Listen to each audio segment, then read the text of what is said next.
The drunk I recruit buried slammed the the old first. janitor against the wall. 50 Hells Angels laughed. But then the old man opened his mouth. 7 words. That's all it took. I was there when we buried the first. The laughter died. Glasses froze midair. The club president dropped his whiskey. Because that sentence wasn't a threat. It was a confession. A resurrection. The ghost, the founder. Everyone thought was dead for 50 years had been mopping their floors, cleaning their blood, watching their vampire sins. And now every hardened killer in that room looked at a 68-year-old janitor like they were standing before God himself. If you've ever been invisible, this story will break you open. Subscribe. Stay until the end. Comment your city. Let's see how far this ride goes. The mop hit the floor at 11:47 p.m. Same time, every night, 15 years. Walt Brennan stopped counting days a long time ago. Days meant nothing. But the strokes left to right, corner to corner, those he counted. Blood came up easy when fresh. Beer needed patience. The things men confessed in this clubhouse at 3 a.m., those stains never washed out. 68 years old, bum knee, hands that trembled when winter bit down hard. But his eyes, sharp as broken glass, nobody noticed. That was the whole damn point. Hey, old-timer. Walt didn't look up. He knew that voice. Cole Reed, 26, Marine, 2 Purple Hearts, Afghanistan. The kid walked around Thunder Road like he'd built the walls himself. 3 months prospecting. Already insufferable. I'm talking to you, fossil. Walt kept mopping. Cole stepped closer. Brand new boots, polished. The kind a man wears when he needs everyone to hear him coming. You deaf or just stupid? Neither. Walt's voice was sandpaper on rust. Busy. Cole laughed. Loud. Wanting witnesses. He got them. 3 prospects looked up from the pool table. Hammer, the sergeant-at-arms, paused his cash counting. Bishop, the president, shifted in his corner booth. Watching. Always watching. Busy, Cole repeated, grinning. Playing with your little mop? What are you, Raid 90? Why don't you crawl off somewhere and die? Stop stinking up our clubhouse. Walt's knuckles went white on the handle. 1 second, maybe less. Something crossed his face. Something old. Dark. The kind of thing that made men disappear in shallow graves. Then it was gone. Only Bishop caught it. The president's whiskey stopped halfway to his lips. He'd seen that look before. Once, 40 years ago, on a dead man's face. Answer me. Cole stepped into Walt's space. Or I'll teach you respect the hard way. Walt looked up, their eyes locked. Cole expected fear, submission. The hunched shoulders of a beaten old man who knew the food chain. He got something else. Walt's eyes were still, calm. The eyes of a man who'd stared down death so many times they'd become drinking buddies. Son, Walt said quietly, I've forgotten more about respect than you'll ever learn. Cole's smirk cracked. Just a hairline fracture. Then rage filled it back in. What did you just say to me? You heard me. Cole grabbed the mop, ripped it from Walt's hands, hurled it across the room. It cracked against the bar, sent 2 glasses spinning off the edge. Shattered. The sound cut through the music like a gunshot. Silence. Every eye in the room turned. Pick it up, Cole said. Walt didn't move. I said pick it up. No. The word hung there. Heavy. Wrong. Nobody said no to Cole Reed, not prospects, not hang-arounds. Hell, half the patched members walked soft around him. His uncle ran the California chapter. His old man died wearing the patch. Legacy meant armor. But this janitor, this nobody just said no. Cole's hand shot out, grabbed Walt's collar, yanked him close. Beer breath, pulsing veins, eyes screaming for violence. You got a death wish, old man. Let him go. The voice came from shadows, low. The kind that didn't need volume because everyone knew what happened when it got ignored. Bishop stepped into the light, 72 years old, moved like 40, silver hair, white beard, eyes that had watched men die, some by his own hand, without blinking once. I said, let him prospect. Cole's jaw tightened. He disrespected me. Did he? I heard what he said. Bishop walked closer, slow, deliberate. Now I'm telling you, let go. Unless you want to explain to your uncle why you got your patch pulled in month 3. Cole's fingers loosened. Walt straightened his collar, calm, like a man adjusting his tie before a business meeting. Get out, Bishop said. Cool off. And if I ever see you put hands on the help again, I'll break them myself. Cole's face twisted. Humiliation, hot and poisonous, being dressed down, in front of prospects, in front of patches, in front of a janitor. Understood, he spat. He turned, stormed toward the exit, stopped at the door, looked back at Walt. This ain't over, old man. The door slammed hard enough to rattle the windows. Music started again. Conversations bubbled back up. Pool balls cracked. Normalcy returned like nothing happened. But Bishop didn't move. He stood beside Walt, not looking at him directly, just present. Walt retrieved his mop, dunked it, started working again, left to right, corner to corner. That was stupid, Bishop said quietly. Probably. He'll come back, bring friends, make it hurt. Probably. You don't seem worried. I'm not. Why? Walt stopped. His eyes found the wall behind the bar, photographs. Dozens of them, crooked frames, decades of history, parties, funerals, weddings, wakes, brothers who lived and died wearing the same patch. One photo hung apart from the others. Older, yellowed, corner peeling, 5 young men, run-down garage. Arms locked together, no patches, no clubhouse, just fire in their eyes and no idea what they were building. Walt stared at it, long time. Because I've been worried before, he finally said, and I'm tired of it. He went back to mopping. Bishop watched him for another 30 seconds, then walked away, back to his booth, back to shadows. But he didn't stop thinking about those words, or the way the janitor looked at that photograph, like he was mourning something. Cole didn't go home. He sat on his bike outside the clubhouse, engine cold, hands strangling the handlebars, knuckles bone white, his chest burned. Humiliation. That's what this was. Pure, toxic, corroding him from the inside. He'd been somebody. Before this, led men into combat, took fire, returned it, held dying soldiers and lied to their faces because that's what they needed to hear. He was respected, feared, and some geriatric floor mopper just looked at him like he was nothing. That look in his eyes. Cole had seen it once before. Kandahar, an old Afghan man watching American soldiers march through his village. Everyone else ran, hid, cowered. That old man just stood there, watching. Eyes saying, I've seen empires crumble, boy. You're not even a footnote. The janitor had those same eyes. Cole pulled out his phone, found a number. Dialed. Yeah, Uncle Ray, it's Cole.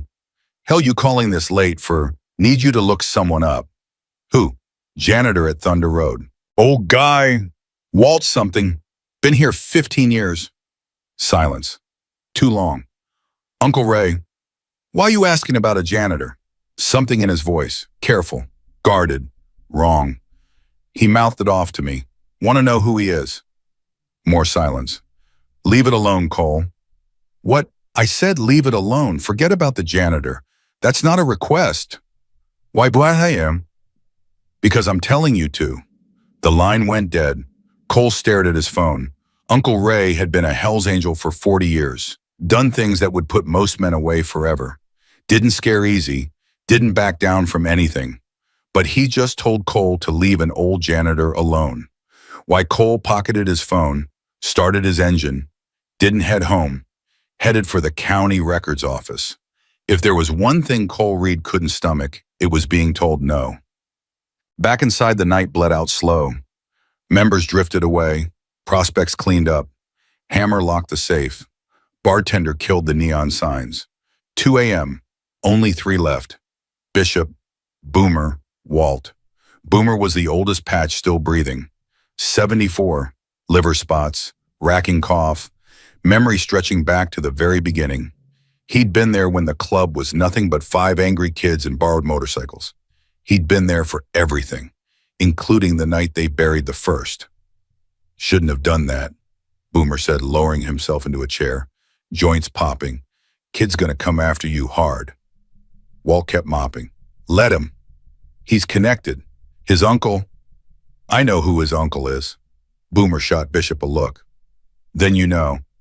I know what I know. Walt dunked the mop. Water turned gray. And I know what I saw in that boy's eyes. Rage, pain, the kind that eats you alive. So I've seen it before. Walt looked up. In the mirror, 50 years ago. The words landed like stones in still water. Bishop leaned forward. What are you saying? I'm saying that boy's about to destroy himself. And if nobody stops him, he'll take others down too. Why do you care? Silence. Long, heavy. Because nobody stopped me. Walt's voice cracked. Just barely. And I wish to God they had. He gathered his supplies. Bucket, mop, rags. See you tomorrow. He walked toward the back door. Walt, he stopped. Bishop stood slowly, face unreadable, eyes not. Who are you? The question filled the room. Walt looked at the photograph on the wall. 5 young men, garage, fire. Nobody, he said. Just a janitor. He pushed through and disappeared. Bishop stared at the empty doorway. Boomer. Yeah. That photograph, 69, the man in the middle, holding the camera strap. What about him? Name. Boomer's face went gray. You know his name, Bishop. Say it anyway. Silence. Then Walter Ghost Brennan. Bishop nodded. That's what I thought. Damn. 3 days crawled by. Walt came and went, mopping, sweeping, invisible. Cole kept his distance, but his eyes tracked the old man everywhere, watching, calculating, hunting. 4th night, 11 p.m.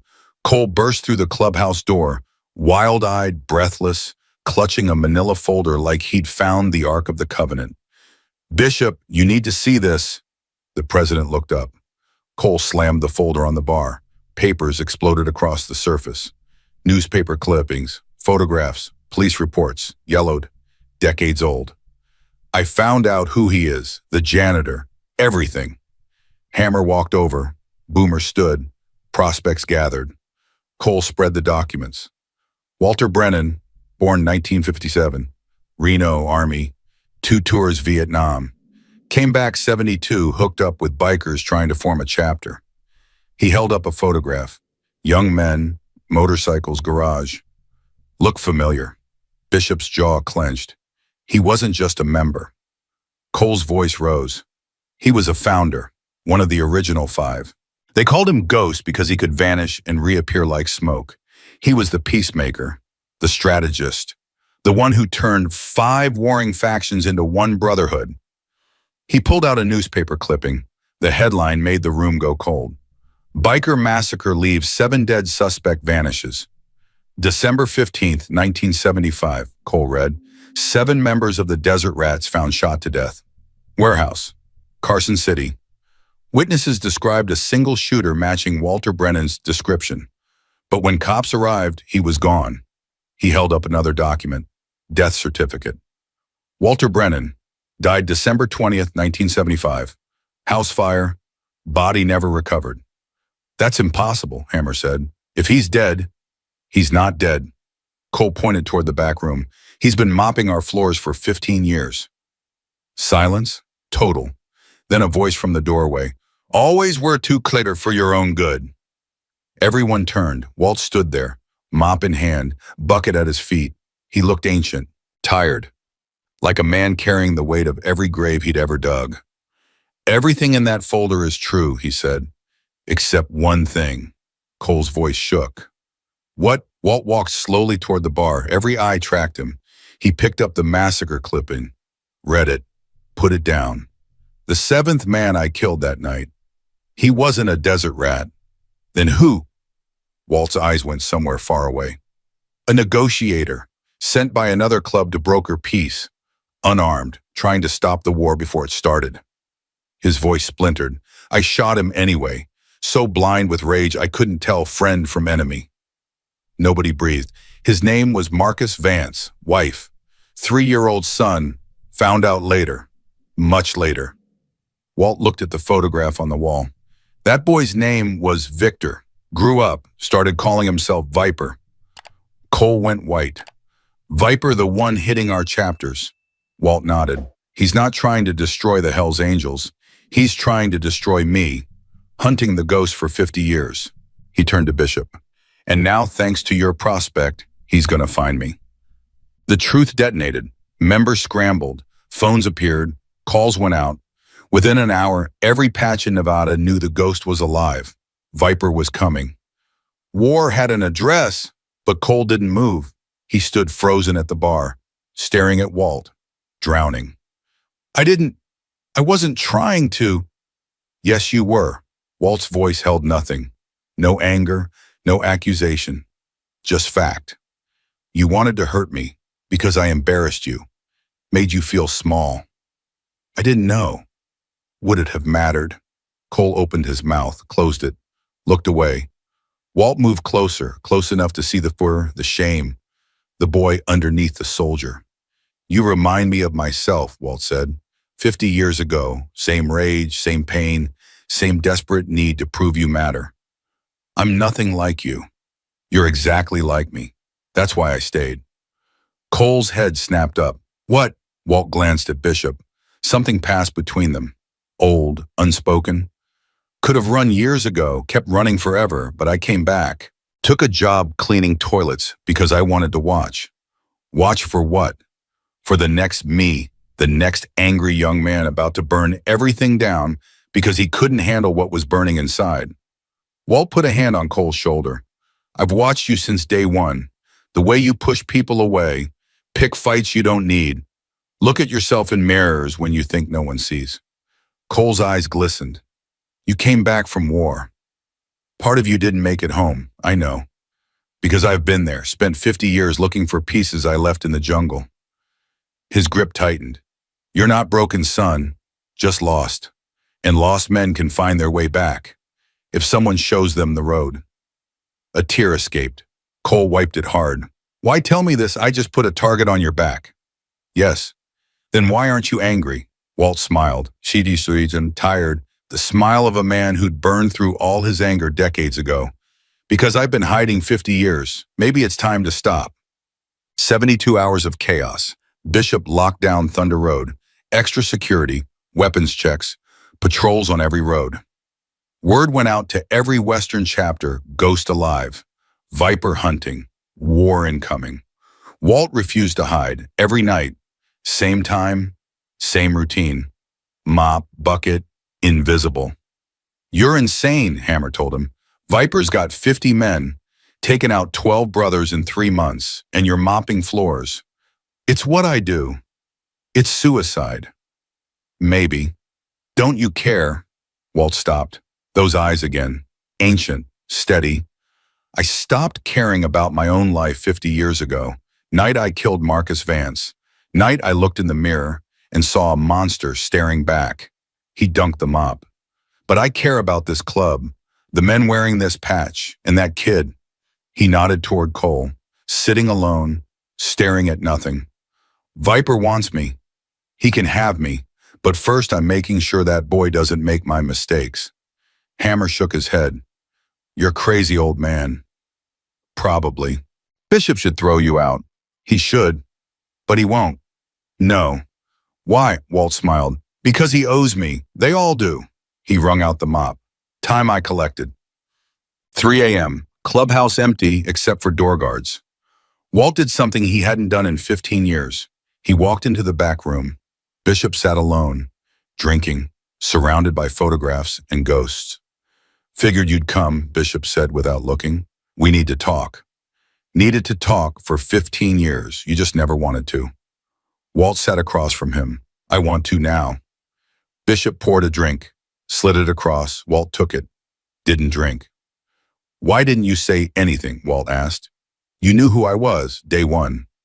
Suspected. Didn't know for sure until tonight. But you let me stay. Yes.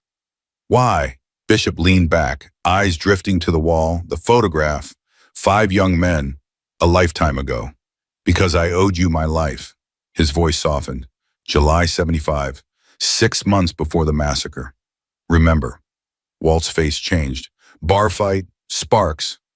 5 of them. 1 of me. 19 years old. Stupid. Dying. You were holding your own. I was getting killed. Then you walked in.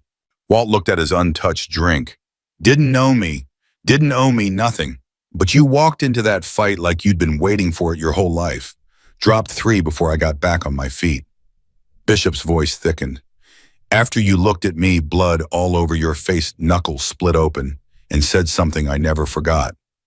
What? Brothers don't let brothers die alone. Remember that.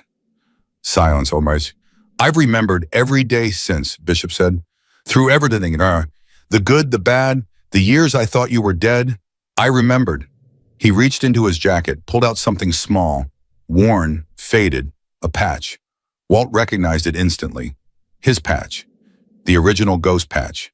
The one he left behind the night he vanished.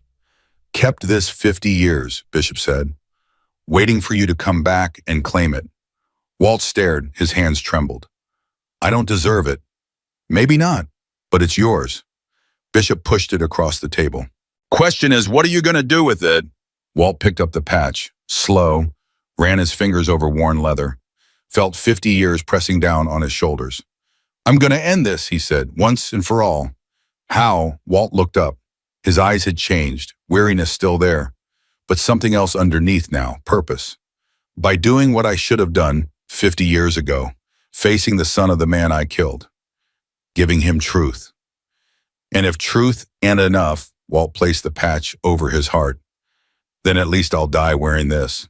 He stood, walked to the door, stopped. Bishop. Yeah.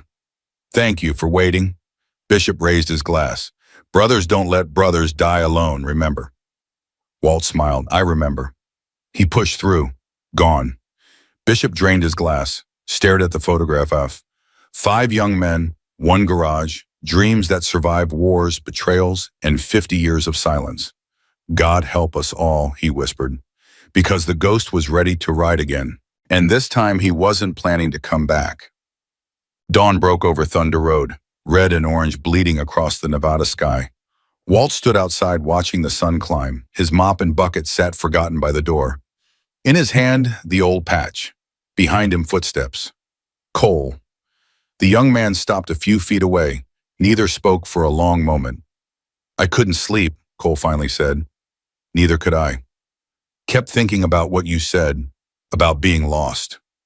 Walt nodded. My whole life, Cole continued, a voice raw. I've been trying to prove I'm not afraid. Joined the Marines to prove it. Went to war to prove it. Came here to prove it. He swallowed hard. But I'm terrified. All the time. Every damn day. Walt turned to face him. Fear's not the problem, son. Fear keeps you alive. It's what you do with it that matters. What did you do with yours? Buried it, under rage, under violence, under bodies. Walt's eyes went distant. By the time I realized what I'd done, I'd killed 7 men and destroyed everything I built.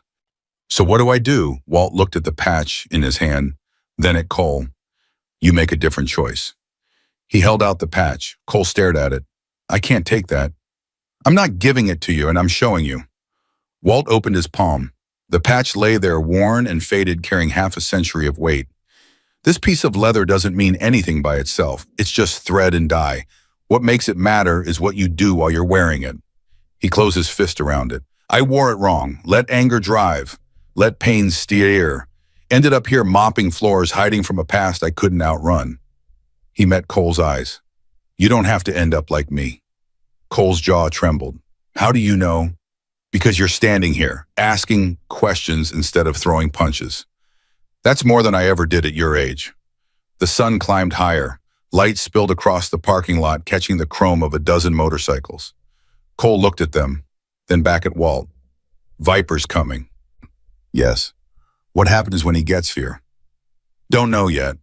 You could run, disappear again. Walt shook his head.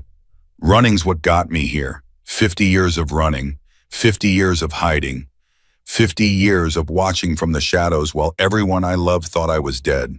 His voice hardened. I'm done running. Cole studied the old man's face, the lines, the scars, the eyes that had seen too much and forgotten nothing.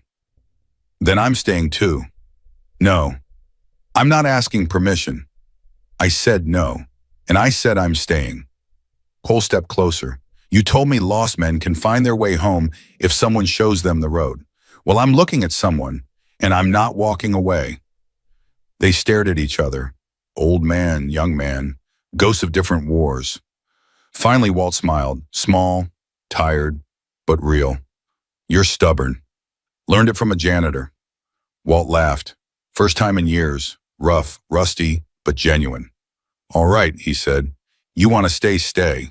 But when Viper comes, I'll be ready. You don't know what ready means. Not for this. Then teach me. Walt looked at the patch in his hand, then at the sunrise, then at the young man standing beside him. Okay, he said quietly. First lesson. What? Walt tucked the patch into his pocket and picked up his mop. Pride makes noise. Strength makes silence. You want to survive what's coming. He dunked the mop in the bucket. Learn to be invisible. He started mopping. Cole watched for a moment, then grabbed a rag from the bucket. Show me. And as the sun rose over Thunder Road, two men cleaned floors side by side. One had spent 50 years learning to disappear. The other was just beginning to understand why. Neither knew that 3 miles away, a convoy of motorcycles had just crossed the state line. Black leather, flame patches, and a man named Viper who had waited his whole life for this moment. The ghost was finally visible, and the hunt was about to end. The convoy crossed into Nevada at 6:47 a.m. 12 bikes, black leather, flame patches burning orange in the morning light, and leading them a man who hadn't slept in 36 hours. Victor Viper Vance was 53 years old.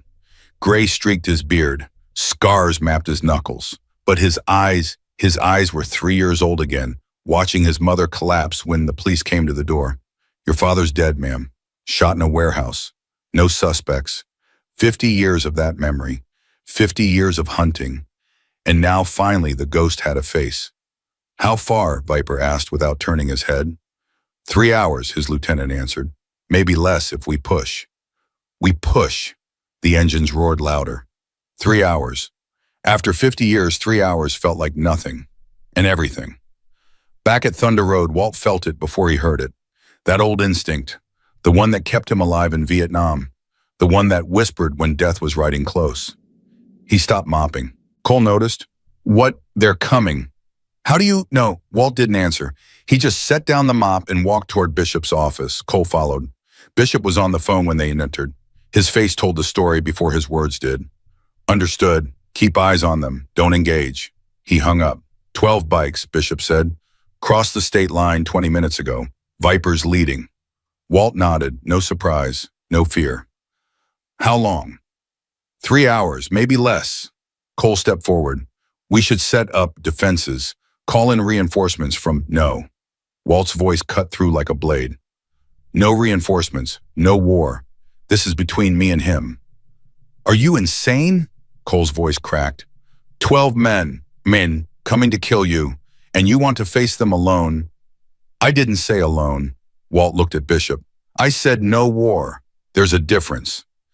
Bishop leaned back in his chair, studied the old man he'd known for 50 years.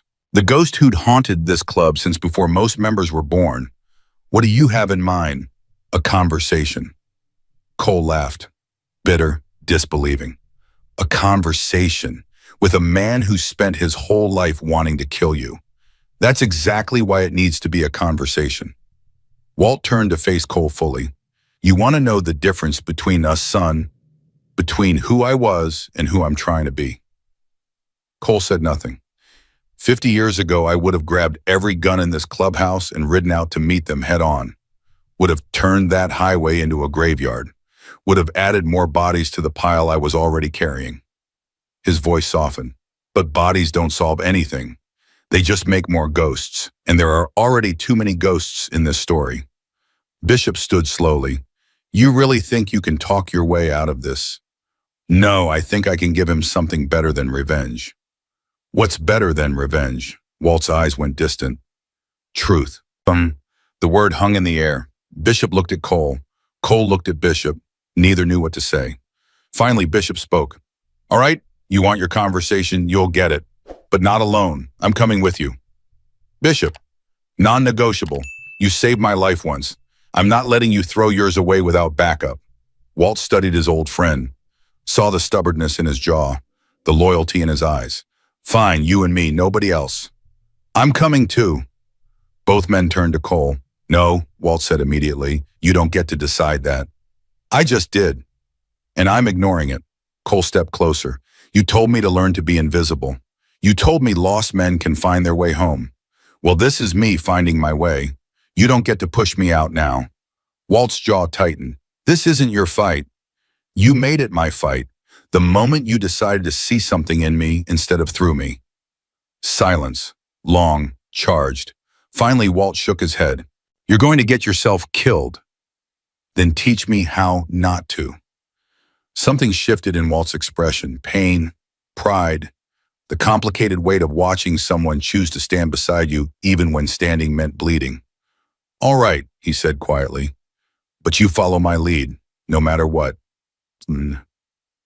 Understood. Understood. Bishop grabbed his jacket. We have got 3 hours. I suggest we use them. They walked out of the office together. 3 men, 3 generations. Heading toward a reckoning, 50 years in the making. But none of them knew that the real storm wasn't riding toward them on motorcycles. It was already inside the clubhouse. Watching. Waiting. Hammer stood in the shadows of the hallway, phone pressed to his ear. They're moving, he said quietly. The ghost is going to meet Viper. Bishop and the prospect too. A voice crackled through the speaker. Good. Make sure they don't come back. Hammer's jaw tightened. Understood, Sergeant Torres. He hung up. For a moment, just a moment, something like regret flickered across his face. Then it was gone. Business was business, and Hammer had been in Torres's pocket for 15 years. 2 hours outside Thunder Road, a woman named Maya Brennan was doing what she did every Saturday morning, helping people who had no one else. The community center was small, underfunded, the kind of place that survived on donations and desperation. But Maya had built something here, a shelter for runaways, a counseling program for veterans, a second chance for people the world had given up on. She was 38 years old, dark hair streaked with early gray, her mother's eyes, her father's stubborn jaw. Not that she knew anything about her father. He died when she was 3. House fire. That's what her aunt told her. That's what she'd believed for 35 years. Miss Brennan, she looked up from her paperwork. A young woman stood in the doorway, barely 20, track marks on her arms, fear in her eyes. I heard you help people. People like me. Maya set down her pen. Come in, sit down, tell me what you need. The young woman hesitated. I'm in trouble, Mom. What kind of trouble? The kind that follows you. Maya nodded slowly. She'd heard this before, too many times. You're safe here. Whatever it is, we'll figure it out together. The young woman sat down, started talking, and Maya listened the way she always did, with her whole heart, not knowing that 3 hours away her dead father was about to walk into a war, not knowing that by sunset everything she believed about her life would burn to the ground. 1 hour out, Walt sat on his bike engine idling, watching the road ahead. Bishop pulled up beside him. You okay? No. Want to talk about it? No, Bob. Bishop nodded. He understood. Some things couldn't be talked about. They just had to be carried. Cole rolled up on Walt's other side. I've been thinking. Dangerous habit, Walt said. More fun. Viper's been hunting you for 50 years. That's a long time to hold on to hate. What if he doesn't want to talk? What if he just wants you dead? Then he'll get what he wants. That's not a plan. It's the only one I've got. Cole shook his head. There has to be another way. There isn't. Walt's voice hardened. I killed his father, shot him in cold blood while he was trying to make peace. There's no apology big enough for that. No explanation that makes it okay. Then why are we doing this? Walt turned to look at Cole. Because the alternative is more death, more bodies, more ghosts. I've spent 50 years running from what I did. 50 years hiding. 50 years watching from the shadows while the people I loved thought I was dead. His voice cracked. I'm tired, son. Tired of running. Tired of hiding. If Viper wants my life, he can have it. But I'm going to look him in the eye first. I'm going to tell him the truth about what happened that night. And then whatever comes after, comes after. Cole stared at him. That's not justice, that's suicide. Maybe. Walt kicked his bike into gear. But it's my choice. First real choice I've made in 50 years. He pulled onto the road. Bishop and Cole exchanged glances, then followed. 3 bikes, 1 road, and at the end of it, 12 men with 50 years of rage. They met at a crossroads. Literally, an old intersection where 2 highways crossed. Nothing around for miles but dust and silence. The kind of place where things ended. Walt pulled up first, cut his engine, stepped off his bike. Bishop and Cole flanked him. Not too close, not too far. Across the intersection, 12 motorcycles idled in formation, and at the front, Viper. He was smaller than Walt expected, weathered, gray, the kind of man who looked like he'd been carved from hard times and bad luck. But his eyes were fire. Ghost. The word came out like a curse. Victor. Don't call me that. Viper's voice shook. You don't get to call me that, not after what you did. I know. You killed my father. I know. He was trying to make peace. I know. Viper's hands trembled. Then why did you do it? Walt took a step forward, just one. Because I was broken. Because my wife and son were dead. Because I wanted the whole world to burn and I didn't care who got caught in the flames. His voice dropped. Your father was in the wrong place at the wrong time. He walked into that warehouse trying to stop a war, and I shot him because I couldn't see anything but red. Viper's jaw clenched. That's not good enough. I know it isn't. I want you to suffer the way I suffered, the way my mother suffered, watching her drink herself to death because she couldn't live without him. I understand. Stop saying you understand, Viper's voice cracked. You don't understand anything. You got to disappear. You got to run away and hide while I grew up without a father, while I spent every night dreaming about the day I'd find you and make you pay. Walt nodded slowly. You're right, I don't understand, not really. I can't know what it was like to grow up with that hole in your chest. I can't know what it cost you. He took another step forward. But I know what it cost me. I know I lost everything that night. My wife, my son, my daughter, myself. Viper's eyes flickered. Daughter. Maya. She was 3 when I left. I told her aunt to tell her I died in a fire. Thought it was better than the truth. Better than knowing her father was a murderer. Walt's voice broke. I've watched her from a distance for 35 years. Watched her grow up. Watched her build something beautiful. Never once spoke to her. Never once let her know I was alive. Viper stared at him. Why are you telling me this? Because you deserve to know the truth, all of it. Not just the parts that make me a monster. The parts that make me a man who destroyed his own life trying to destroy everyone else's. Silence fell between them. 50 years of silence. Then Viper spoke again. Quieter now, the fire dimming. I dreamed about this moment every night. Every single night for 50 years. I imagined what I'd say, what I'd do, how it would feel to finally end you. His hand moved toward his belt. Bishop tensed. Cole reached for his own weapon, but Walt held up a hand. Don't. Walt, Bishop started. I said don't. Walt kept his eyes on Viper. If you want to kill me, kill me. I won't stop you. I won't fight back. You've earned that right. Viper's hand hovered over his gun. You think this is some kind of trick? No trick, just truth. I took your father from you. Nothing I do will ever bring him back. Nothing I say will ever make it right. If my death gives you peace, then take it. I'm done running. The moment stretched, endless. Viper's hand trembled over his weapon. His men watched, waiting for the signal. Bishop's finger rested on his trigger. Cole held his breath. And then, Viper's hand dropped. You son of a bitch. His voice came out ragged, torn. You absolute son of a bitch. I spent 50 years hating you. 50 years building myself into a weapon just to kill you. And now you stand there and tell me to do it like it's nothing, like your life doesn't matter. It doesn't. That's not your choice to make. Viper's voice rose. That's my choice, my revenge. You don't get to take that from me too. I'm not taking anything. I'm giving you what you wanted. I wanted you to fight. I wanted you to beg. I wanted to watch you suffer the way I suffered. I have suffered, Walt's voice was quiet, every day for 50 years. Watching my daughter grow up without me. Watching the club I built fall apart. Watching men die because of choices I made. I've been suffering since the night I pulled that trigger. The only difference is nobody could see it. Viper's face twisted. Pain, rage, confusion, mixing together into something he couldn't name. I don't know what to do, he finally admitted. I spent my whole life preparing for this moment. And now that it's here, you realize revenge won't fill the hole. Shut up.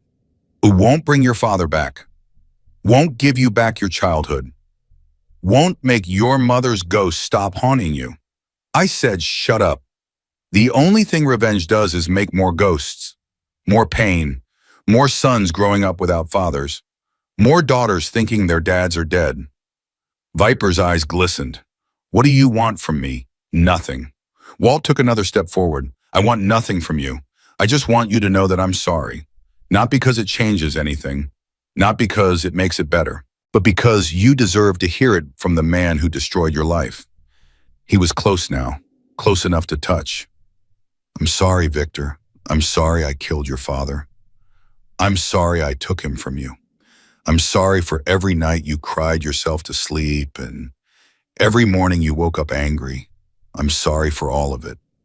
A tear slid down Viper's cheek. He wiped it away furiously. Sorry doesn't fix anything. I know. Sorry doesn't bring him back. I know. Then what's the point? Walt reached out slowly, placed his hand on Viper's shoulder. The younger man flinched but didn't pull away. The point is that we have a choice. Right here, right now, we can keep the cycle going, keep killing each other until there's nobody left. Or we can do something neither of our fathers got to do.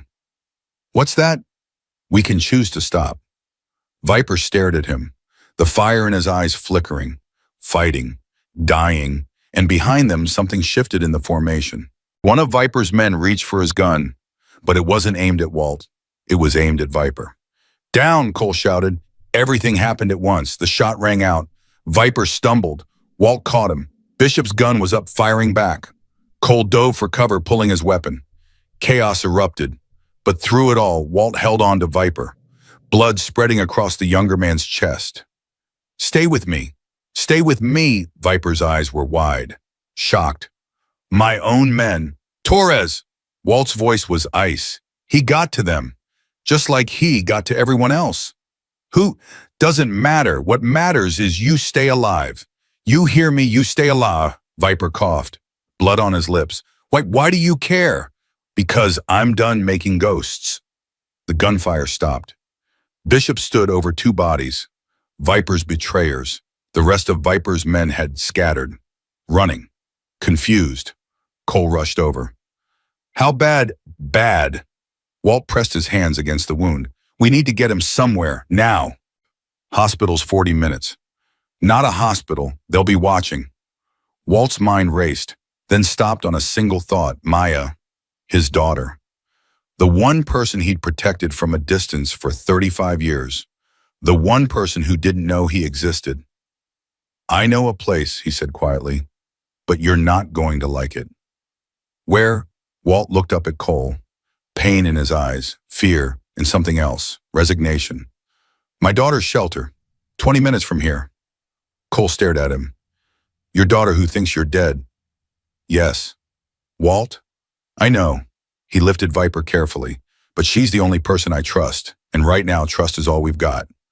They loaded Viper onto the back of Bishop's bike. Walt climbed on behind him, keeping pressure on the wound. Cole, ride ahead. Tell her someone needs help. Don't mention me. What do I say when she asks who sent me? Walt closed his eyes. 35 years of hiding. 35 years of watching from the shadows. All of it about to end. Tell her a ghost sent you. Cole nodded, kicked his bike to life, and rode toward a woman who was about to learn that everything she believed was a lie. Behind him, Walt held onto the son of the man he'd killed, praying he wouldn't lose another life to his own mistakes, praying he'd finally get the chance to face the daughter he'd abandoned. And somewhere in the distance, a corrupt cop named Torres picked up his phone. They survived. Vipers hit but alive, and they're heading somewhere unexpected. We're working on it, but sir, there's something else. What? The ghost has a daughter. Silence on the line, then find her, before he does. The line went dead, and the hunt shifted targets. Maya Brennan had just finished her morning intake when the front door burst open. A young man, leather jacket, wild eyes. I need help. She stood quickly. What kind of help? There's a man outside, gunshot wound, he's dying. Maya's training kicked in. Bring him in. Back room, now. Cole turned and ran outside. Seconds later, he returned, with Bishop and Walt, carrying a bleeding man between them. Maya pointed to the examination table. Put him there, gently. They lowered Viper down. Maya grabbed supplies, gloves, gauze, everything she needed. Who did this? Long story, the Bishop said. I need the short version. He was shot by his own men. Someone paid them off. Maya's hands moved fast. Professional, steady, but her eyes kept drifting to the old man standing in the corner. Something about him, something familiar, something that made her chest tighten in ways she couldn't explain. Do I know you? Walt didn't answer. Hey, I asked you a question. Still nothing. Maya turned back to her patient. Focus, save the life in front of you. Questions later, but she couldn't shake the feeling. The feeling that her whole world was about to shatter. And standing in the shadows, Walt watched his daughter work. 35 years. 35 years of watching from a distance. And now finally he was in the same room. Close enough to touch. Close enough to destroy. He didn't know which one he'd end up doing, but he knew one thing for certain. After today, nothing would ever be the same. For either of them, Maya's hands were steady.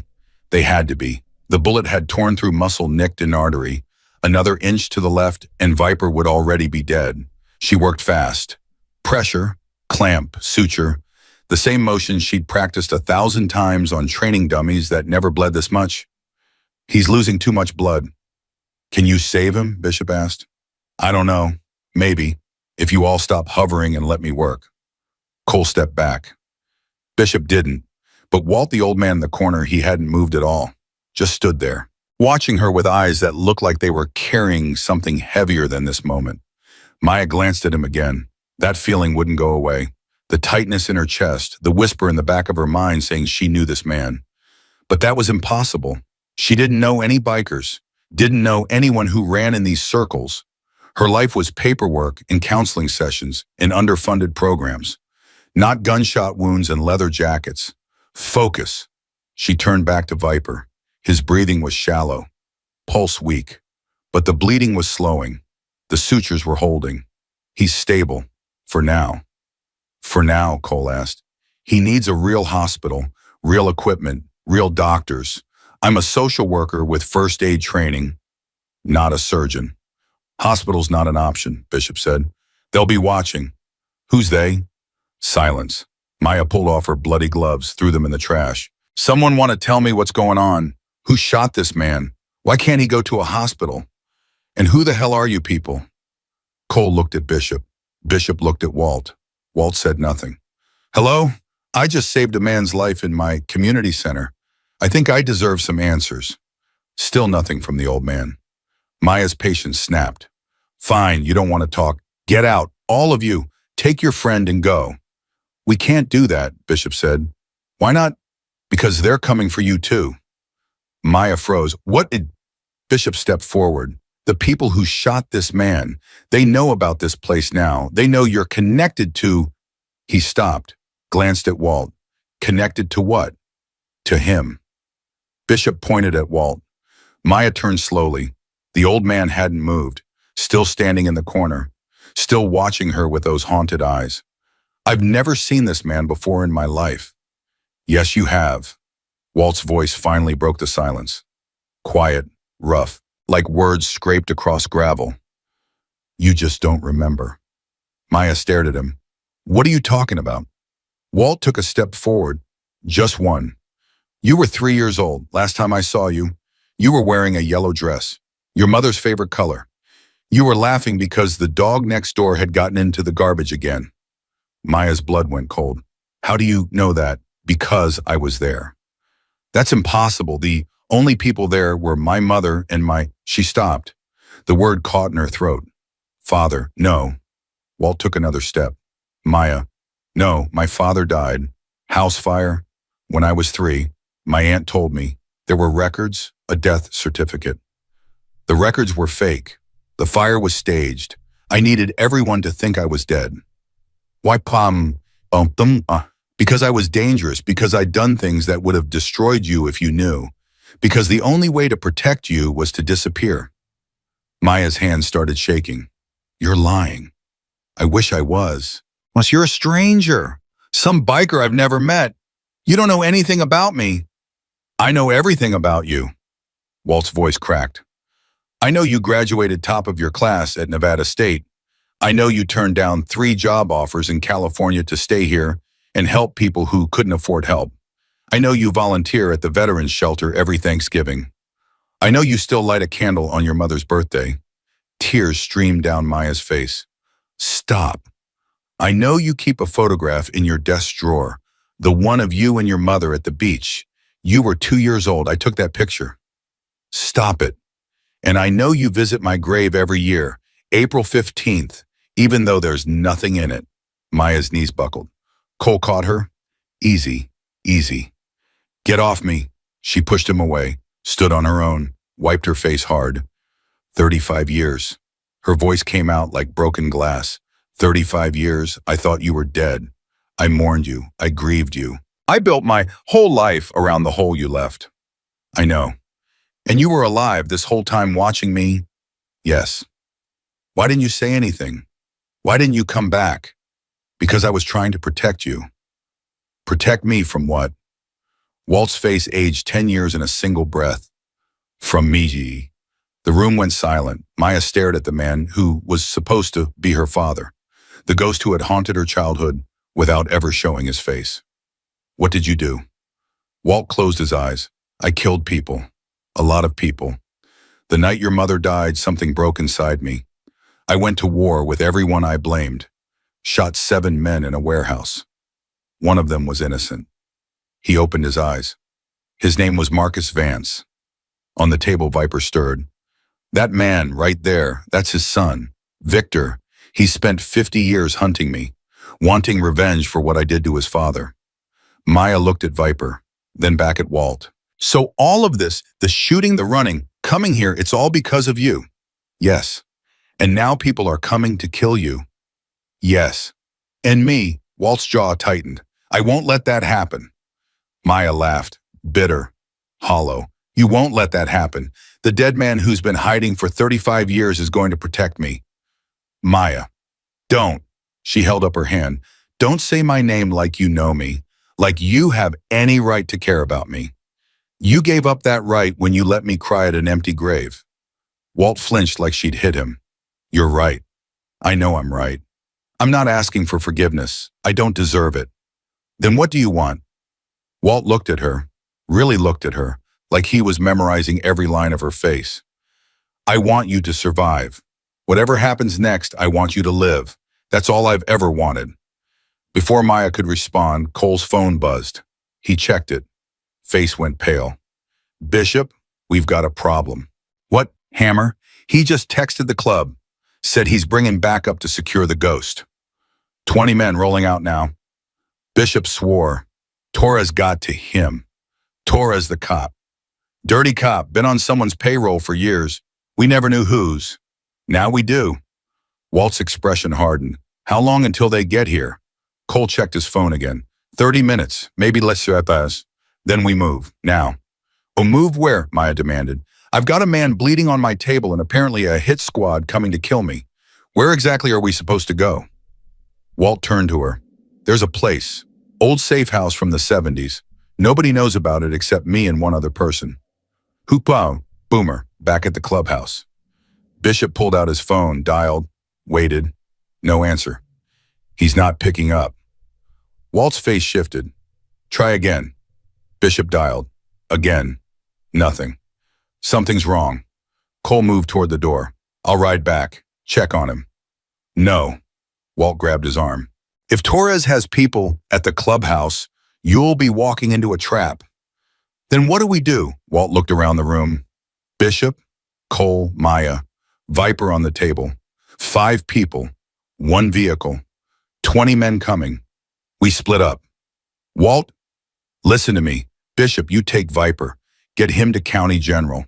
Walk in through the ER. Say you found him on the road. They can't touch on him in a public hospital. And you, Cole and I will take Maya, get her somewhere safe. Where? Walt hesitated. I know a place. An old cabin. Nobody's used it in 40 years. Maya stepped forward. I'm not going anywhere with you. You don't have a choice. The hell I don't. Maya, please. Walt's voice broke. I know you hate me. You have every right. But right now there are men coming who will kill you just to hurt me. I cannot let that happen. Whatever you feel about me, whatever I deserve, please let me do this one thing. Maya stared at him. The father she'd mourned. The stranger she didn't know. The man begging her to trust him. One thing, she said finally, then we're done. Forever. Fair enough. Bishop lifted Viper carefully. I'll take the van, you take the bikes. Be careful, Walt said. You too, old man. They moved, fast. Maya grabbed her keys, her phone, a jacket. Cole checked his weapon. Walt stood at the door watching the road, waiting for the storm. They had less than 30 minutes. And somewhere out there, Hammer was already on his way. The ride took 20 minutes. Maya sat behind Walt on his bike, arms wrapped tight around him, even though she didn't want to touch him, even though every second of contact felt like betrayal. This man abandoned her, let her believe he was dead, watched her from the shadows like some kind of ghost. And now she was trusting him with her life. The cabin appeared through the trees, small, wooden, forgotten. Walt killed the engine. We're here. They dismounted. Cole pulled up behind them. Anyone follow us? Don't think so, but we should move inside. Stay out of sight. The cabin was dark, dusty, cobwebs in every corner, but it was solid, hidden, safe, for now.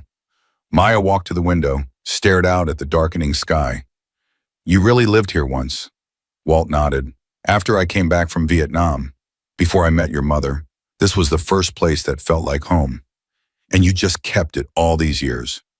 Some things you can't let go of, even when you should. Maya turned to face him. Why'd you do it? Really, why'd you let me think you were dead? Walt sat down slowly, like the weight of the question was physical. Because I was a monster. The night your mother died, something inside me died too. I went to that warehouse to kill everyone I could find. Didn't care who they were. Didn't care if they were guilty or innocent. His voice dropped. Marcus Vance walked into that building with his hands up. He was saying something, trying to stop the fight, and I shot him anyway. 3 times, chest, stomach, head, watched him fall, watched the light leave his eyes. Maya's stomach turned, and then I just stood there, surrounded by bodies, covered in blood, and I realized I didn't even know who I was anymore. The man I used to be, the man who loved your mother, who held you when you were born, he was gone. And what was left was something I couldn't let you see. So you ran. I ran, staged my death, disappeared, spent the next 50 years trying to become someone who deserved to exist. And what mopping floors was supposed to make up for it. Running makes up for it. Nothing ever will. But I thought if I could just watch over the club, protect it from the shadows, maybe I could do some small amount of good. And me, Walt looked at her. You were the hardest part. Watching you grow up, seeing you become this incredible person, knowing I could never be part of your life. You could have come back. And what told you your father was a murderer, shown you the blood on my hands? You were better off thinking I was dead. That wasn't your choice to make. I know. You stole my whole life. You stole my chance to decide for myself. I know. And now you show up expecting me to just forgive you. I don't expect anything. Walt's voice was quiet. I don't deserve anything. I just wanted you to know the truth before. He stopped. Before what? Before whatever happens next. Cole appeared in the doorway. We've got company. Walt stood immediately. How many? Hard to tell. Headlights on the main road, moving slow, searching. They found us. They're looking. It's only a matter of time. Walt moved to the window, counted the lights. 4 vehicles, maybe more. Torres isn't taking chances. What do we do? Walt turned to Cole. You take Maya. There's a trail behind the cabin. Leads to an old logging road. Follow it east. Don't stop until you hit the highway. What about you? I'm staying. Maya stepped forward. No, it's not your call. You don't get to do this. You don't get to show up after 35 years and then die trying to protect me. That's exactly what I get to do. No, Maya's voice cracked. You said you wanted me to survive. Fine, I'll survive, but not like this. Not running while you throw your life away. Maya, I spent 35 years mourning a ghost. I won't spend the rest of my life mourning a martyr. Walt stared at her. This woman he'd watched from a distance. This daughter he'd never known, standing in front of him, refusing to let him die. Please, he said quietly, let me do this. No, I've made so many mistakes. Let me make this one thing right. Dying isn't making it right, it's running away again. And I'm done letting you run. Cole interrupted. Guys, hate to break up the moment, but those lights are getting closer. Walt looked at him, then at Maya. If we're not running, we're fighting. Then we fight. You don't know how. Then teach me. Walt almost smiled. You really are your mother's daughter. He moved to the corner, pulled up a floorboard, underneath a metal box, inside 2 handguns, extra ammunition, a knife. You kept weapons here. Old habits. He handed one gun to Cole, kept the other. Maya, you stay in the back room. Don't come out no matter what you hear. I told you. This isn't negotiable. You want to stay fine, but you stay alive. That's the deal. Maya's jaw tightened. Fine. She moved toward the back room, stopped at the door. Walt, he turned. If you die, I'll never forgive you. Something flickered in his eyes. Pain, pride, love. I'll try to remember that. She disappeared into the darkness. Walt turned to Cole. You ready? No. Good. Neither am I. They took positions by the windows, waiting. The lights grew closer, and then stopped. Engines died, doors opened, boots hit the ground. 20 men, maybe more, and leading them a face Walt didn't expect. Hammer walked out of the lead vehicle. Behind him, Sergeant Torres. Ghost, Hammer called out. We know you're in there. Come out. Let's end this like men. Cole looked at Walt. What do we do? Walt's hand tightened on his gun. We give them what they want. He stood up, moved toward the door. Walt, stay here, protect my daughter. You can't. I said stay here. Walt opened the door, stepped out into the night, alone. Hammer smiled. There he is, the legendary ghost, not looking so legendary anymore. Hammer, Walt's voice was calm. I trusted you. And that was your mistake. Torres pays better than loyalty. Torres stepped forward, cold eyes, badge glinting. Walter Brennan, you're under arrest for 7 counts of murder. That was 50 years ago. Murder doesn't expire, and neither does my patience. Torres smiled. Of course, if you resist arrest, well, accidents happen. Walt looked at the men surrounding him. 20 guns, all pointed at him. He thought about Maya, about Cole, about everything he'd done and everything he'd failed to do. And then he thought about something else, something Bishop had said to him decades ago. Brothers don't let brothers die alone. He raised his hands. I'll come quietly. Torres's smile widened. Smart man. He gestured to his men. Take him. 2 officers moved forward, grabbed Walt's arms, started dragging him toward the vehicles. And that's when the first shot rang out. Torres's head snapped back. He fell, dead before he hit the ground. Chaos erupted, gunfire everywhere. Walt dove for cover. From the tree line, more shots. Disciplined, precise, Hell's Angels. Bishop emerged from the darkness, gun blazing, behind him a dozen more. Full patches, ready to die. Thought you might need backup, old man. Walt grabbed a fallen weapon. And how'd you find us? Boomer, he's tougher than he looks. They fought side by side, like 50 years hadn't passed, like they were young again. Hammer tried to run. Cole cut him off. Going somewhere.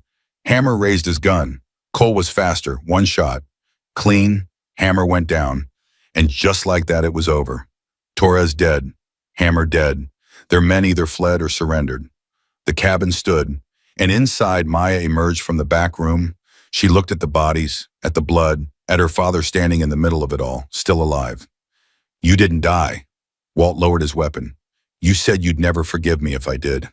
Maya walked toward him, slowly, stopped a foot away, and then for the first time in 35 years, she reached out, touched his face. I don't forgive you, she said quietly. I know, but I'm glad you're alive. Walt's eyes filled with tears. So am I. She didn't hug him, not yet, maybe not ever, but she stood there, beside him. And for now, that was enough. Behind them, Bishop approached.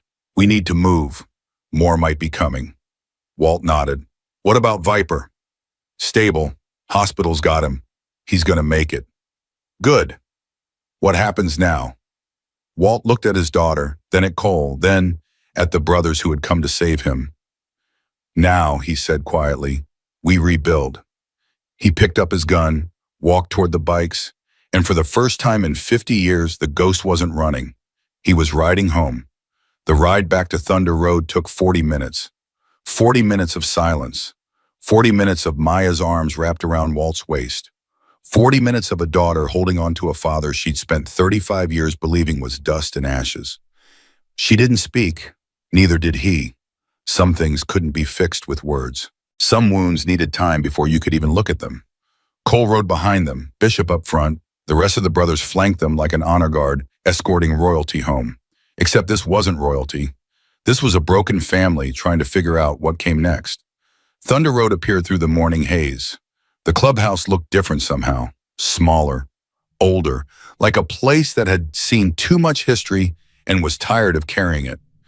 Boomer stood at the door, arm in a sling, face bruised, but alive. You made it. Bishop dismounted first. What happened? Hammer's boys jumped me when I wouldn't give up the safe house location. Put up a fight. They put up a bigger one. Boomer smiled through split lips, but I'm too stubborn to D. Walt helped Maya off the bike. She stood unsteadily, not from the ride, from everything else. This is the place, she asked quietly. This is home. Walt's voice caught. Was home. 50 years ago. Maya looked at the building. The faded sign, the motorcycles lined up outside like sleeping soldiers. It's not what I expected. What did you expect? I don't know, something darker, more dangerous. It is dangerous, but it's also family, the only family I had left, after I lost you. Maya flinched at the words. You didn't lose me. You left me. I know. She walked toward the door, stopped, turned. I need some time to think, to process all of this. Take all the time you need. I'm not promising anything. I'm not asking for anything. She held his gaze for a long moment, then disappeared inside. Cole appeared at Walt's shoulder. She'll come around. Maybe, maybe not. You saved her life. I put her life in danger in the first place. That's not... It is. Walt's voice hardened. Everything that happened tonight, Torres Hammer, all of it happened because of choices I made 50 years ago. Maya almost died because her father was a monster. Was, past tense. Walt shook his head. Monsters don't stop being monsters just because they learn to hide better. He walked inside. Cole watched him go. Something in the old man's posture, the way his shoulders curved inward, the way his feet dragged. Walt had won the battle, but he was still losing the war. Inside the clubhouse, the mood was strange. Relief, grief, confusion. Torres was dead. Hammer was dead. Half a dozen men who had worn the patch were either fled or captured. The club had survived, but survival felt hollow. Bishop called church at dawn, full meeting, every patch still standing. They gathered around the worn table, cigarette smoke and cheap coffee and the weight of everything that had happened pressing down like a physical force. We lost brothers tonight, Bishop said. Not to bullets, to betrayal. Hammer was one of us for 20 years. Torres had him in his pocket for 15. Murmurs around the table. We didn't see it. That's on us. All of us. He looked at Walt. But we also found something we thought was lost forever. The ghost came home, and he brought the truth with him. More murmurs, some approving, some uncertain. There's going to be fallout from tonight. Police questions, media attention, maybe federal involvement. Torres was dirty, but he was still a cop. His death won't go unnoticed. We covered our tracks, someone said. Not well enough, not for something like this. Bishop leaned forward, which brings me to the real reason we're here. The future. What this club becomes, what we stand for. He nodded at Walt. You want to say something? Walt stood slowly, every eye in the room on him. 50 years ago, 5 of us started this club in a garage. We didn't have money, didn't have power, didn't have anything except a belief that broken men could build something together that they couldn't build alone. He looked around the table. Somewhere along the way, we lost that, got caught up in territory. In money, in wars that didn't mean anything. We became the thing we were running from. His voice dropped. I was the worst of it. The night I killed those men, the night I became the ghost, I betrayed everything we built, everything we believed. That was a long time ago, Boomer said. Time doesn't wash out blood, it just makes the stains harder to see. Walt walked around the table, slow, deliberate. I came back here 15 years ago because I wanted to watch, to make sure the next generation didn't make my mistakes. But watching isn't enough anymore. The world's changing. The club has to change with it. He stopped at the head of the table. Or we die, simple as that. Silence, then Cole spoke. What are you proposing? Walt looked at him.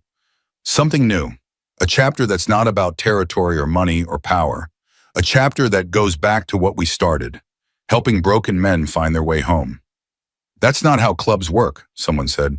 Maybe that's the problem. Bishop stood. Let him finish.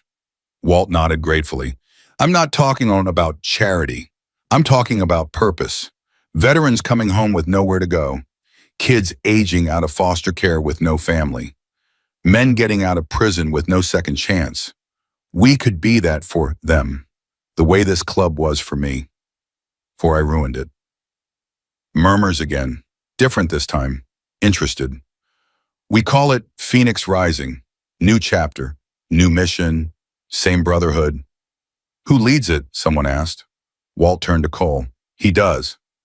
Cole's eyes went wide. What? You heard me. I've been prospecting for 3 months. I can't lead a chapter. You took a bullet for a man who was supposed to be your enemy. You stayed when everyone else would have run. You looked at me at all my mistakes and saw something worth saving. Walt's voice softened. That's what a leader does. Sees potential where others see problems. Cole shook his head. I'm not ready. Neither was I. 50 years ago, but I did it anyway. And look how that turned out. Exactly. I made mistakes because I didn't have anyone to guide me. You will. Cole stared at him. You whack. Me, Amani, Bishop, Boomer, everyone at this table who's lived long enough to know what not to do. Silence stretched. Then Bishop spoke. I vote yes. Boomer nodded. One by one, hands went up around the table. Not unanimous. Some holdouts, some skeptics. But enough, more than enough. Motion carries, Bishop said. Phoenix Rising is official. Cole Reed leads. Walt Brennan advises.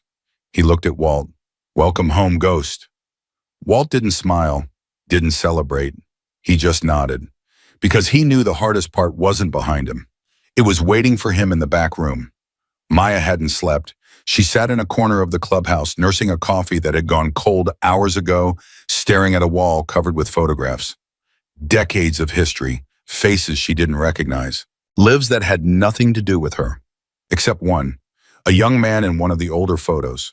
Dark hair, strong jaw, eyes that looked like they were already carrying secrets.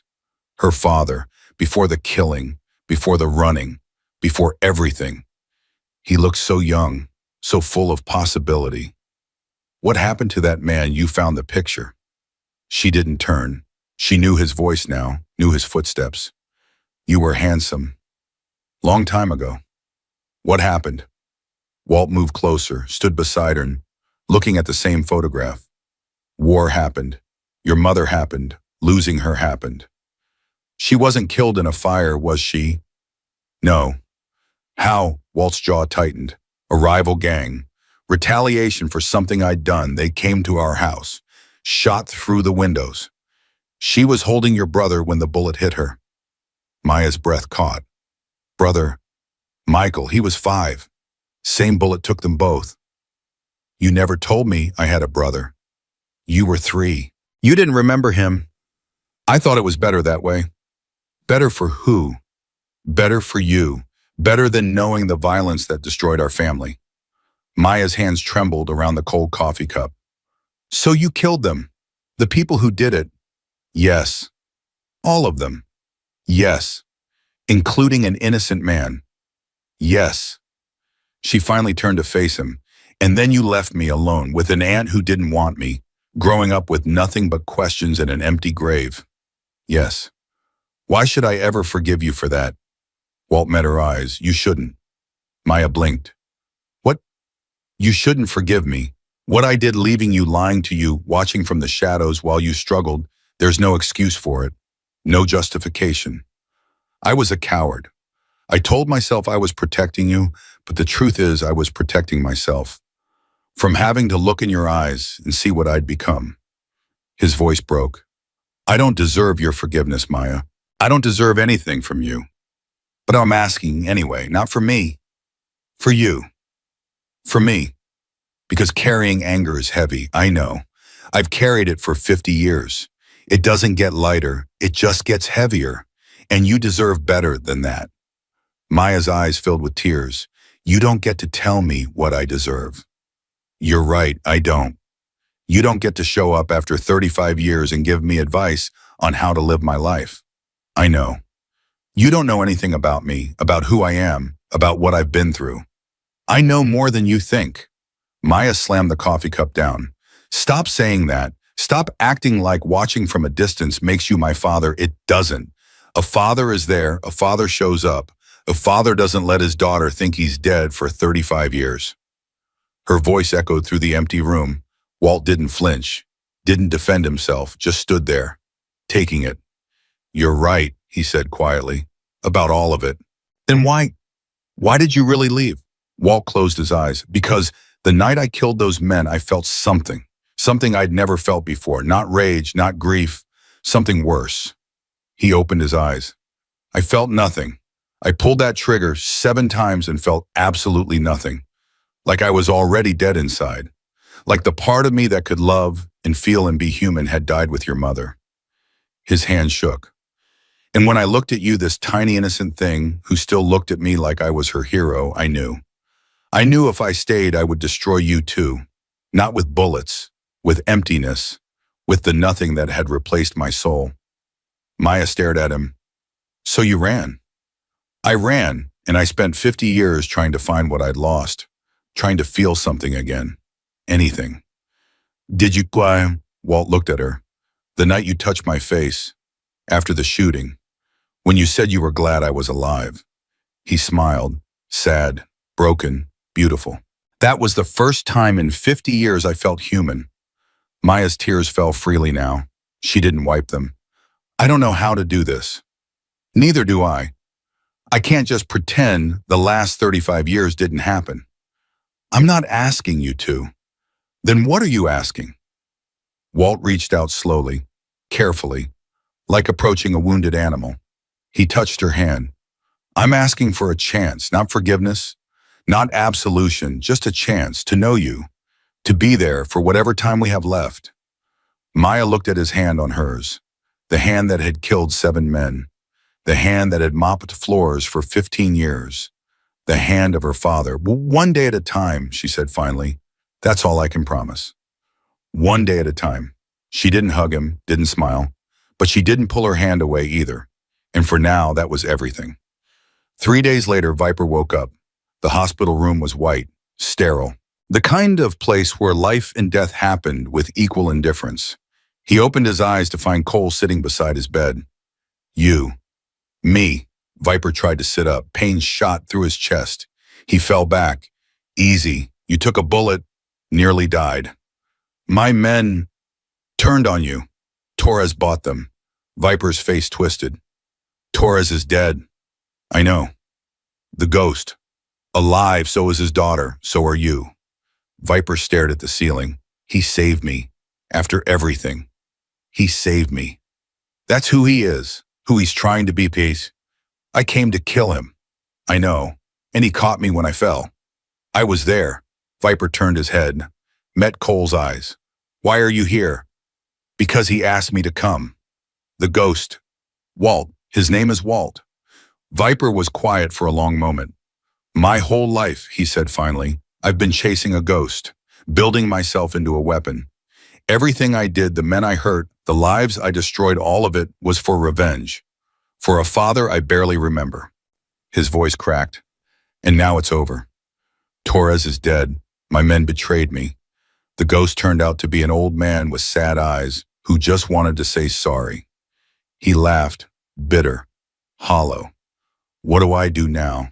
Who am I if I'm not hunting? Cole leaned forward. That's the question, isn't it? Who are you when you stop running, when you stop fighting, when you put down the weight you've been carrying? Cole's voice softened. Walt asked himself that question 50 years ago. He got it wrong, ran away, hid, spent decades mopping floors and watching from the shadows. He met Viper's eyes. You have a chance to get it right. How?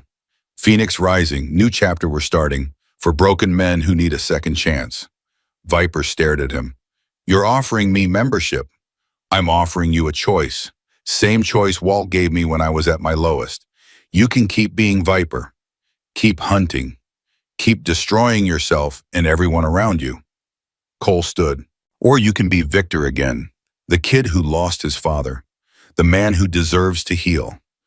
He walked toward the door. Think about it. When you're ready, you know where to find us. He left.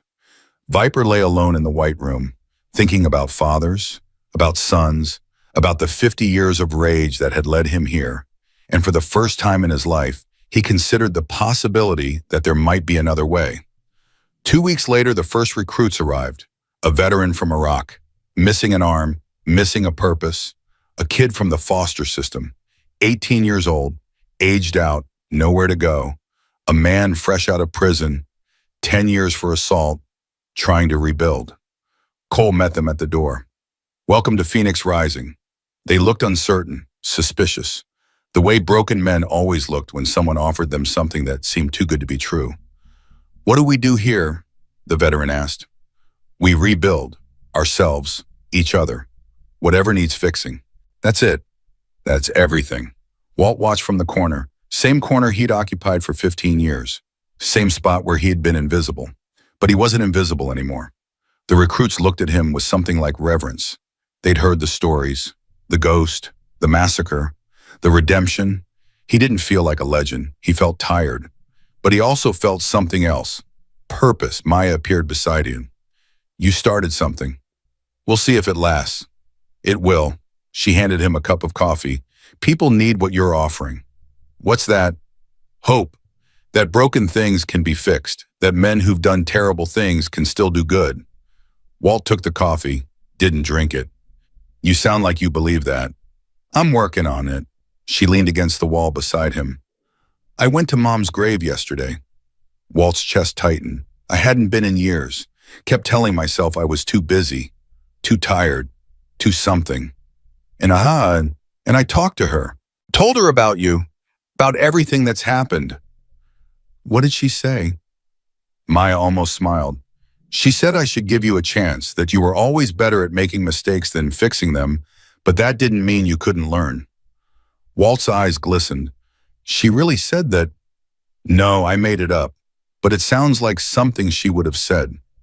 She looked at him. She loved you, despite everything. I found her journal after my aunt died.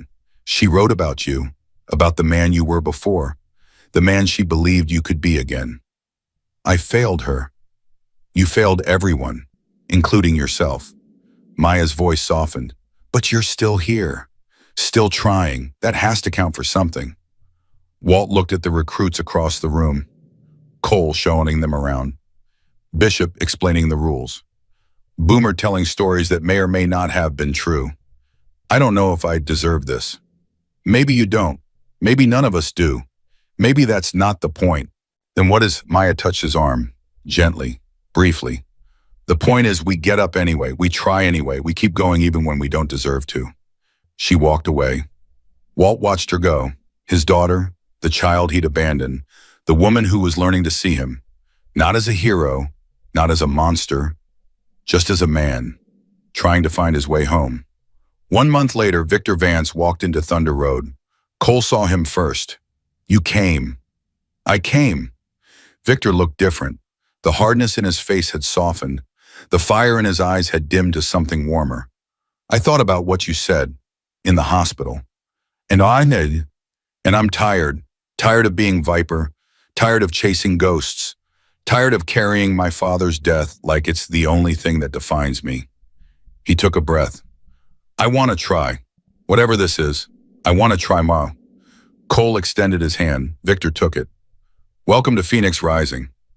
I don't know if I belong here. Nobody does at first. That's kind of the point. Cole led him inside. Walt stood in the corner, watching. Victor saw him, froze. For a long moment, neither man moved. And then Victor walked toward him. Slow, deliberate. He stopped a foot away. You killed my father. Yes. I spent 50 years hating you. I know. I wanted you dead more than I wanted anything in my life. I understand. Victor's jaw trembled. And then you saved me, held me when I was bleeding, begged me to stay alive. Yes. Why? Walt met his eyes. Because I owed you. Not revenge, something better. What's better than revenge? A chance to break the cycle, to be something other than what our fathers made us. Victor stared at him. I don't know how to stop hating you. I'm not asking you to. Then what are you asking? Walt placed a hand on Victor's shoulder. I'm asking you to stay, to heal, to let us help you become whoever you want to be. Not Viper, not Marcus Vance's son, just you. Victor's eyes filled with tears. And if I can't, then you can't. But at least you tried. Something broke in Victor's face. Not rage, not grief. Something older, deeper. The wall he'd built around himself 50 years ago finally cracking. Okay, he said quietly. I'll try. Walt nodded. That's all anyone can do. He led Victor toward the others, toward the broken men finding their way, toward the family that was being built from the ashes of everything he'd destroyed. And watching from across the room, Maya saw something she never expected. Her father, teaching a man to forgive him, by forgiving himself first. That night, Maya found Walt on the roof of the clubhouse, sitting alone, staring at the stars. You do this often. Every night for 15 years. She sat down beside him. What do you think about it, everything? Nothing. Your mother, you, the men I killed, the man I was, the man I'm trying to be. Heavy thoughts. Heavy life. She pulled her jacket tighter. Victor Vance is sleeping in our guest room. I know. The son of the man you murdered. I know. And you're okay with that? Walt turned to look at her. Being okay isn't the goal. Being better is. Maya was quiet for a moment. I talked to Cole today about the chapter, about what you're building. And I want to help. Walt's eyebrows rose. Help? How? I'm a social worker. I know how to help broken people. It's literally my job. This is different. Is it men who've lost their way? Men carrying trauma they don't know how to process? Men who need someone to believe in them? She smiled faintly. Sounds pretty familiar to me. Walt studied her face. Why, Balma? Why what? Why do you want to help after everything I did? Everything I put you through? Maya looked up at the stars. Because you were right about carrying anger, about how heavy it gets. She met his eyes. I'm tired of being heavy. Tired of building my life around a hole that was never going to fill itself. Her voice softened. And because maybe helping you fix things is a way of fixing myself too. Walt didn't speak. Couldn't speak. His throat was too tight. His eyes too full.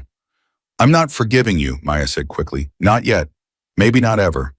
I know. But I'm choosing to move forward. With you. Whatever that means. She stood up. One day at a time. Remember. one day at a time. She walked toward the stairs, stopped. Dad? The word hit him like a bullet. The first time she'd called him that in 35 years. Yeah, don't make me regret this. He smiled, arrogant, grateful, human. I'll try not to. She disappeared into the darkness. Walt sat alone on the roof, looking at the stars, thinking about second chances, about daughters, about the long road home. And for the first time in 50 years, he let himself believe that maybe, just maybe, redemption wasn't impossible. It was just hard, and hard was something he knew how to do. 6 months changed everything. Phoenix Rising grew from 3 broken men to 37, veterans, former inmates, kids who aged out of foster care with nothing but the clothes on their backs. They came from everywhere, heard the stories, showed up at Thunder Road with empty eyes and desperate hope. Cole turned none of them away. We don't have room, Bishop said one morning. We're out of beds, out of space, out of money. Then we make room. How? Cole looked at the crowded clubhouse, men sleeping on floors, men sharing bunks, men who had nowhere else to go. We build more. That afternoon, Walt found him in the parking lot, staring at the empty field behind the clubhouse. You're thinking big thoughts. Cole didn't turn. I'm thinking about expansion, a real facility, not just a clubhouse with cots, a place where men can actually heal. That takes money. I know. And permits, and contractors, and about 100 other things we don't have. I know that too. Walt stood beside him, both men looking at the same patch of dirt and weeds. Your father would be proud. Cole finally turned. My father died wearing a patch, spent his whole life in this world, never built anything that lasted. You're not him. No, I'm not. Cole's jaw tightened. I used to want to be when I was a kid. Watched him ride out every morning like some kind of warrior. Thought that was what being a man meant. Leather and chrome and never backing down. He shook his head. Then I went to war. Saw what real warriors look like. Broken, haunted, coming home to nothing. And I realized my father had it all wrong. Being a man isn't about fighting. It's about building something worth fighting for. Walt studied the young man beside him. 3 months ago, Cole Reed was an angry prospect with a chip on his shoulder. Now he was leading a movement. You figured that out faster than I did. I had a good teacher. I'm serious. It took me 50 years to understand what you just said, and I still got it wrong most of the time. Cole turned to face him fully. You got it wrong, then you got it right. That's what matters. Walt smiled, small, tired, real. When did you get so wise? About 5 minutes ago. Don't get used to it. They both laughed, first time in a long time. And watching from the window, Maya saw something she'd never expected to see. Her father, laughing, like a man who'd finally remembered how. 1 year after the night everything changed, Phoenix Rising held its first official ceremony. 37 members, full patches, standing in formation around the Thunder Road parking lot. Cole stood at the front. Red vest, steady hands, eyes that had seen war and found peace. Beside him, Victor Vance, the man who'd spent 50 years hunting the ghost, now wearing the same patch as the men who'd saved his life. Behind them, the veterans, the former inmates, the lost boys who'd found their way home. And in the center of it all, Walt Brennan, the janitor, the ghost, the man who'd mopped in floors for 15 years and never said a word. Bishop stepped forward, cleared his throat. 51 years ago, 5 young men started this club in a garage. They didn't have money, didn't have power, didn't have anything except a belief that broken men could build something together. He looked at Walt. One of those men is still with us. He's carried more weight than any of us will ever know. Made mistakes that would have destroyed lesser men, and spent 50 years trying to make it right. His voice thickened. We've called him a lot of things over the years. Ghost, janitor, legend. But tonight we call him what he's earned. Bishop reached into his jacket, pulled out a patch, new, clean, gold stitching on black leather. Godfather. The word rippled through the crowd. Walt stared at the patch. You don't get to argue, not tonight. Bishop pressed the patch into his hands. You built this, all of it, the club, the brotherhood, Phoenix Rising. Everything that's standing here today exists because you believed in something when nobody else did. He gripped Walt's shoulders. Accept it. For once in your life, accept that you did something good. Walt looked at the patch, then at the men surrounding him, then at his daughter standing at the edge of the crowd with tears streaming down her face. Okay, he said quietly, I accept. The crowd erupted, cheers, applause. Men who'd learned to hide their emotions, letting them show for just this moment. Cole stepped forward, raised his voice above the noise. The Godfather doesn't just get a patch, he gets a promise. The crowd quieted. Every man standing here owes him something. A second chance, a reason to keep going, a belief that we could be better than our worst mistakes. Cole's voice strengthened. So here's the promise. We carry what he started. Not just for us, for everyone who comes after. Every broken man who shows up at our door. Every lost soul who needs a place to belong. He placed his hand over his heart. Phoenix Rising isn't just a chapter. It's a commitment to be the men Walt believed we could be, even when we don't believe it ourselves. One by one, the other members placed their hands over their hearts. The same gesture, the same promise. Walt watched them, these men he'd helped save, this family he'd accidentally built, and for the first time in 50 years, he felt something he'd forgotten existed. Pride. Not the dangerous kind.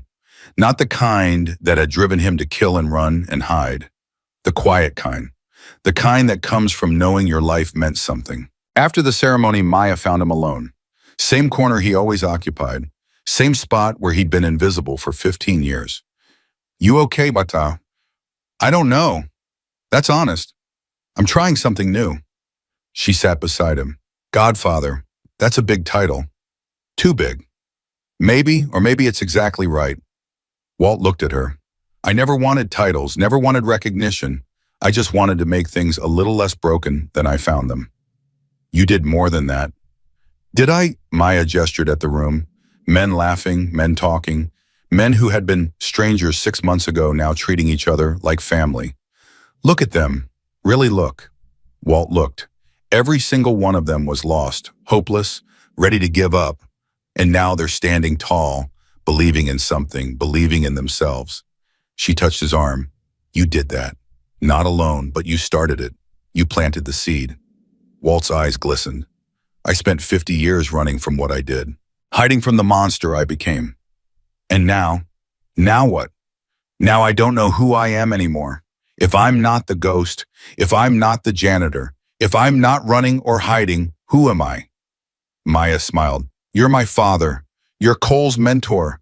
You're the Godfather of Phoenix Rising. She squeezed his arm.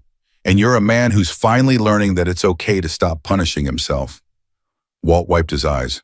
When did you get so smart? I had a good teacher. Shawn and Mom. She wrote about you in her journals, about the man you were before, the man she believed you could be again. Maya's voice softened. She never stopped loving you, even after you left, even after she thought you were dead. She wrote about you like you were still there, still watching over us.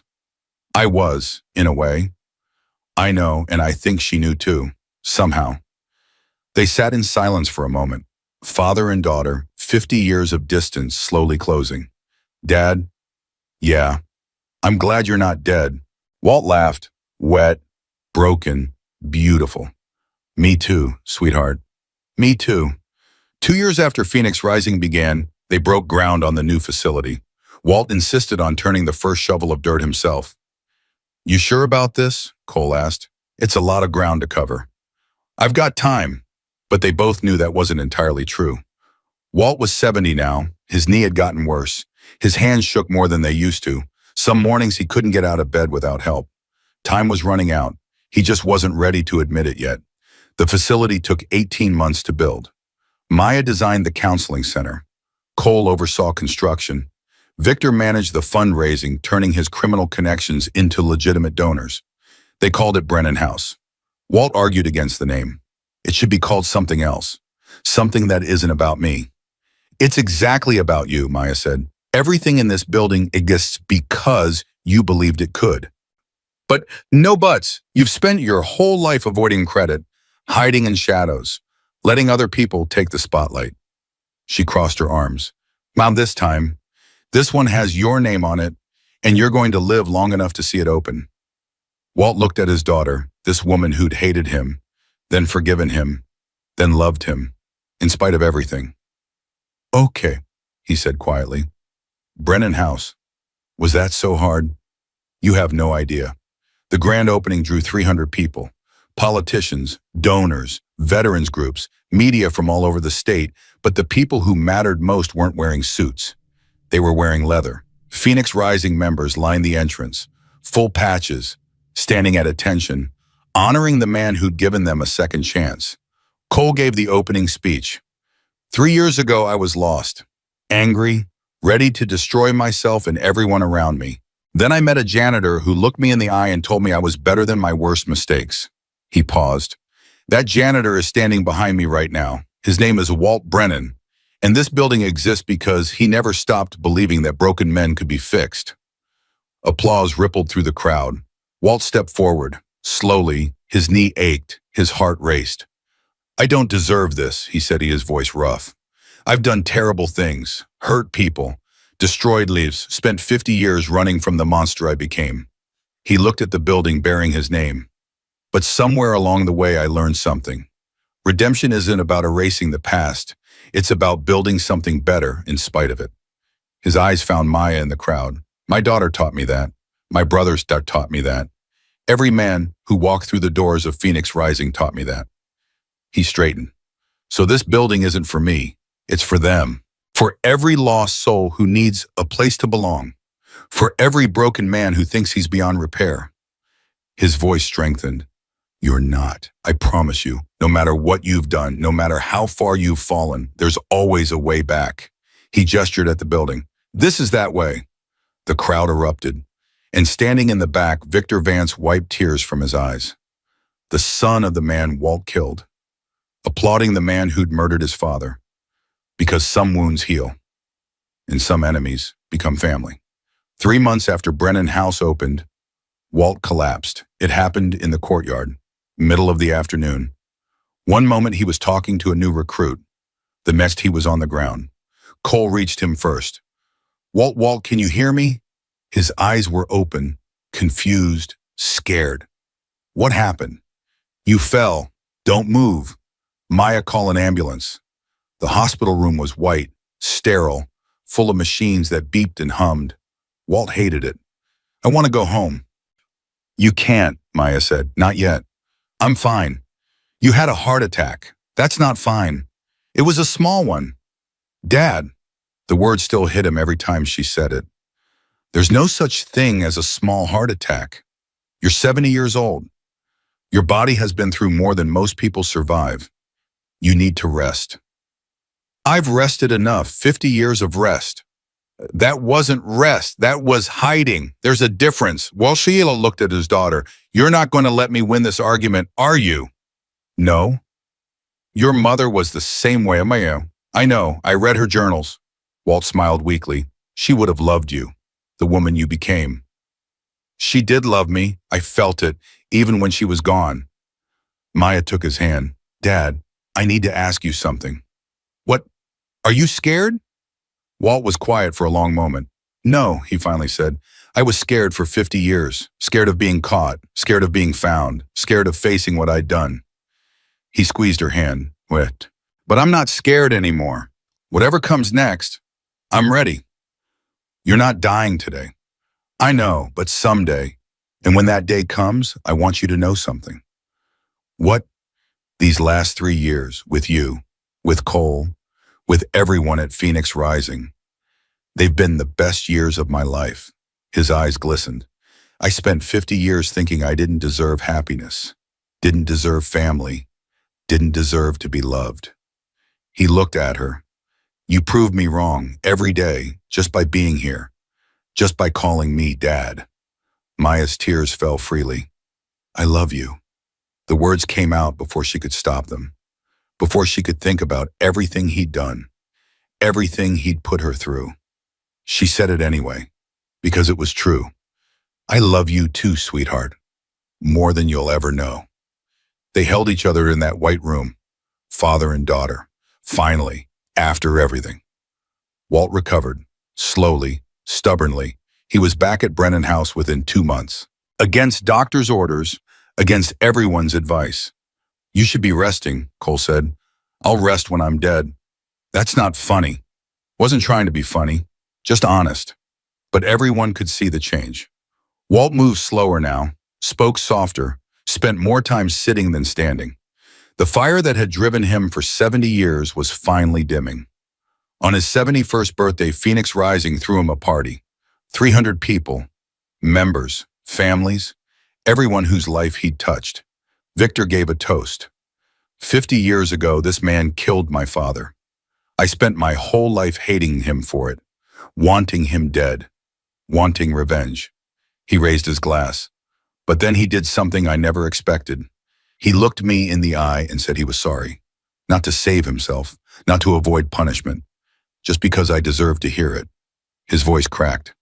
That apology didn't fix what he'd done. Nothing can fix that. But it gave me something more valuable than revenge. It gave me a choice to keep being Viper or to become someone new. He looked at Walt. I chose new because of you, and I'll spend the rest of my life trying to live up to that choice. The room applauded. Walt stood slowly, walked to Victor, embraced him. Your father would be proud of you, Walt whispered. You think so? I know so. He raised a good man, even if it took 50 years for that man to show up. They held each other, two men who should have been enemies, bound together by something stronger than hate. The last year of Walt's life was the fullest. He spent every day at Brennan House, talking to recruits, sharing stories, teaching lessons he'd learned the hard way. Cole recorded some of their conversations. Save them for future generations. What's the most important thing you've learned? Cole asked one afternoon. Walt thought for a moment that it's never too late, no matter what you have done, no matter how far you have fallen. You can always choose to be better, even if you've killed people. Even then, especially then. Walt leaned forward. I killed 7 men, one of them innocent. I destroyed families, created orphans, spent 50 years running from it. His voice strengthened, but I didn't let it define me. I made a choice, every day, to do something good, something that mattered, something that might balance the scales even a little. He shook his head. The scales will never balance, not really, but that's not the point. The point is you keep trying, you keep building, you keep being better than you were yesterday. He looked at Cole.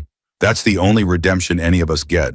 Not a clean slate, just a chance to fill the rest of the slate with something worth reading.